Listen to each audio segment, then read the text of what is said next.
ஈழத்து சினிமாவில் மற்றொரு சிறந்த அத்தியாயம் ஐபிசி தமிழ் பெருமையுடன் வழங்கும் பொம்மை செப்டம்பர் 19 முதல் நாடளாவிய திரையரங்குகளில் வெற்றிநடை போடுகிறது. காணத் தவறாதீர்கள்.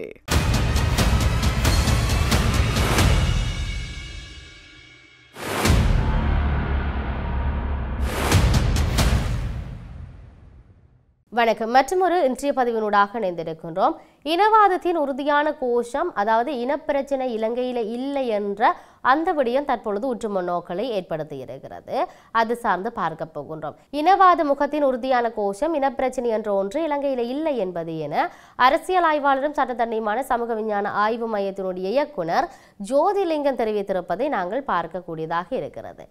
வாராந்தம் வெளியிடுகின்ற அவருடைய அந்த அரசியல் ஆய்வுகளில் நிறைய விடயங்களை சொல்லி இருக்கின்றார்.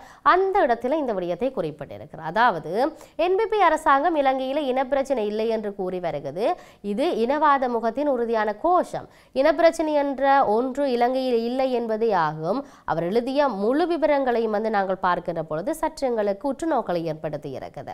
அதாவது ஐநா மனித உரிமைகள் பேரவையில் அனுசரணை நாடுகளினால் இலங்கையில் தொடர்பாக உருவாக்கப்பட்ட 60-1 தீர்மானம் வாக்கெடுப்பு என்று நிறைவேற்றப்பட்டது.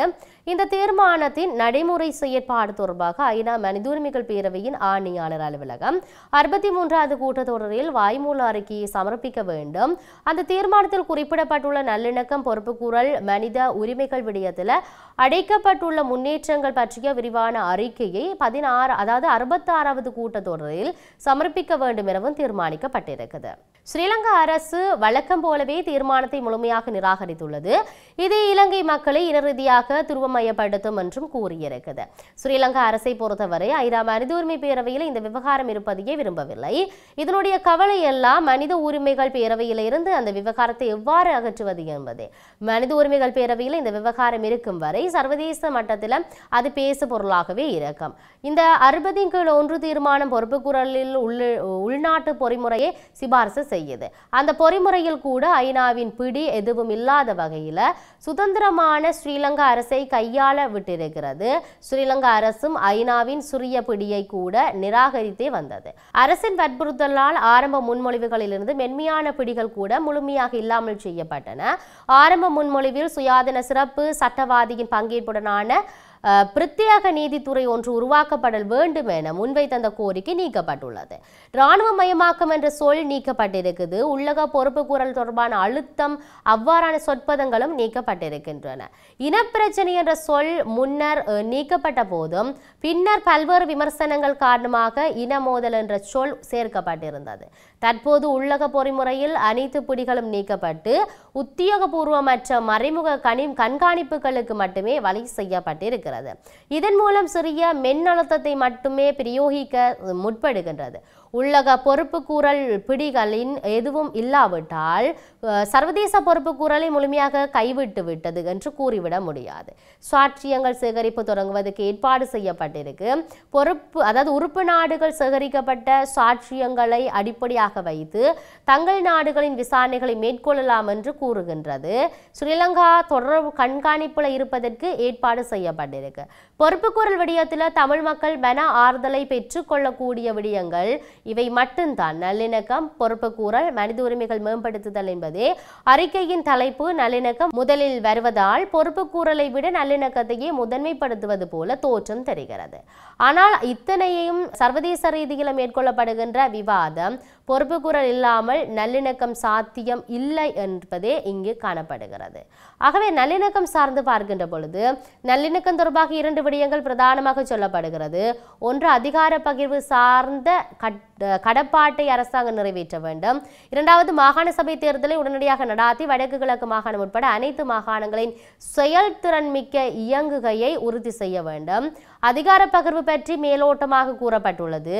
எத்தகைய அதிகார பகிர்வு? ஒற்றையாட்சிக்கு உட்பட்ட அதிகார பகிர்வா, சமஷ்டி ஆட்சிக்கு உட்பட்ட அதிகார பகிர்வா என்பது பற்றி எதுவும் கூறவில்லை. இந்த விடயத்தில் ஸ்ரீலங்கா அரசுடன் சர்ச்சைகளுக்கு போக விரும்பவில்லை என்பதையே இது வெளிக்காட்டி இருக்கிறது. ஸ்ரீலங்காவில் 2 முகங்கள் இருக்கின்றன. பெருந்தேசியவாதத்தின் லிபரல் முகம், பெருந்தேசியவாதத்தின் இன முகம் என்ற விடயம் இங்கு இருக்கிறது. இனவாதத்தினுடைய முகமும் இங்கு இருக்கிறது. ஆகவே 2 முகங்கள்.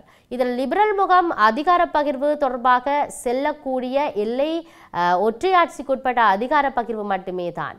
சிங்கள தேசத்தில் உள்ள சிறிய இடதுசாரி குழுக்கள் தவிர்ந்த ஏனைய சமஷ்டி பற்றிய உச்சரிப்பாகவே தயாராகவில்லை. தேசிய மக்கள் சக்திக்கு இவ்வாறான லிபரல் முகம் கூட கிடையாது. அதன் வரலாறு என்பது முழுக்க முழுக்க பெருந்தேசியவாதத்தினுடைய இனவாத முகமாகும். இதனால் தான் இனப்பிரச்சினை என்ற சொல்லை கூட சகித்து கொள்ள அது தயக்கம் காட்டுகிறது.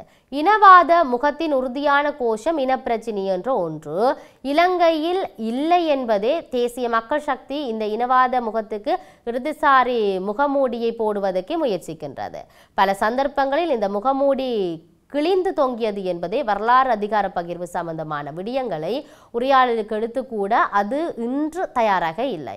இந்த இனவாத முகம் காரணமாகத்தான் மாகாண சபை தேர்தலை நடத்துவதற்கு கூட அது தயக்கம் காட்டுகிறது. இந்த தயக்கத்துக்கு வாக்கு சரிந்துவிடும் என்பது மட்டும் காரணமாக இல்லை.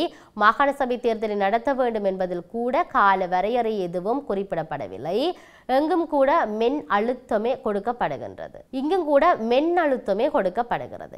ஏற்கனவே ஐநா விவகாரத்தில், அதாவது நல்லிணக்க விவகாரத்தில் அனுசரணை நாடுகள் இந்தியாவிடமிருந்து கூட வெகு தொலைவில் உள்ளது போல தெரிகிறது. மனித உரிமை மேம்படுத்தல் விவகாரத்தில் பயங்கரவாத தடை சட்டம் முதன்மைப்படுத்தப்பட்டுள்ளது. அதிலும் கூட பயங்கரவாத சட்டம் தமிழ் முஸ்லிம் மக்களுக்கு எதிரானது என சுட்டிக்காட்டப்பட்ட விடயம் விகிதாசார அடிப்படையில் தமிழ் முஸ்லிம் மக்களை அதிகம் பாதிக்கின்றது என தரக்குறைப்பு செய்யப்பட்டிருக்கின்றது. ஆகவே பயங்கரவாத தடை சட்டம் நீக்கப்படும் வரை அதன் பிரயோகம் இடைநிறுத்தப்பட வேண்டும் என கூறப்பட்டிருக்கிறது. புதிய சட்டம் சர்வதேச சட்டத்துடன் ஏற்புடையதாக இருக்க வேண்டும் என்று சொல்லப்பட்டிருக்கிறது. நல்லிணக்கம் பொறுப்பு குரல் விவகாரங்களை விட பயங்கரவாத தடை சட்டம் தொடர்பான விவகாரங்கள் சற்று அழுத்தமாக கூறப்பட்டிருக்கிறது எனலாம். எனினும் வலிமையாக அரசாங்கம் போலவே பயங்கரவாத தடை சட்டத்தை நீக்குவதற்கு தேசிய மக்கள் சக்தி அரசாங்கம் தயக்கம் காட்டி வருகிறது. இத்தனைக்கும் ஜேவிபிக்கும் பயங்கரவாத தடை சட்டத்தினால் பாதிக்கப்பட்டிருந்தனர். பாதிக்கப்படும் போது ஜேவிபியினர் ஒரு ஆயுத கிளர்ச்சி குழு தற்போது அவர்கள் ஆட்சியாளர்கள் அவர்களுக்கு ஆட்சிப்பிடியை இறுக்குவதற்கு பயங்கரவாத தடை சட்டம் தேவையாக இருக்கிறது. கேட்டால் போதை வஸ்துக்காரர்களை அடக்குவதற்கு இந்த சட்டம் தேவை என்ற நியாயம் கூறப்படுகிறது. ஆகவே அமைச்சர் சந்திரசேகர் அதனை வெளிப்படையாகவே கூறியிருந்தார். இப்படித்தான் பார்த்தால் போதை வஸ்துக்காரர்கள் இருக்கும் வரை பயங்கரவாத தடை சட்டம் உயிர் வாழப் போகிறது. மொத்தத்தில் இதனை மென் அழுத்தம் என கூறுவது கூட பொருத்தமாக இருக்காது. வேண்டுமென்றால் மிக குறைந்த மென் அழுத்தம் என கூறலாம். இவ்வாறு குறைந்த மென் அழுத்த அணுகுமுறையினை பின்பற்றுவதற்கு பல காரணங்கள் இருக்கின்றன. அவற்றில் முதலாவது வல்லரசுகளின் புவிசார் அரசியல் நலன்களாகும் என்று நாங்கள் சொல்லக்கூடியதாக இருக்கிறது. எது எப்படி இருந்தாலும் இப்பொழுது இருக்கக்கூடிய ஆட்சியாளர்கள் சொல்லுகின்ற ஒரு விடயம், அரசு சொல்லுகிறது இனவாதம் என்கின்ற ஒரு விடயம் இல்லவே இல்லை என்கின்ற விடயம். அது சார்ந்து நாங்கள் சிந்திக்க வேண்டிய தேவை நிறையவே இருக்கிறது. இருப்பினும் அவர்களுடைய ஆட்சியில் இந்த விடயத்தை செய்து கொண்டிருக்கிறார்கள். அவர்களுடைய நகர்வுகள் எப்படி நகரப் போகின்றது, இல்லாட்டி இனி வருகின்ற காலத்தில் மக்களுக்கு நன்மை பயக்கக்கூடிய ஏதாவது ஒரு விடயம் செய்ய போகின்றார்களா இல்லையா என்பதை நாங்கள் பொறுத்திருந்து பார்ப்போம். மற்றும் ஒரு பதிவினூடாக சந்திப்போம். வணக்கம்.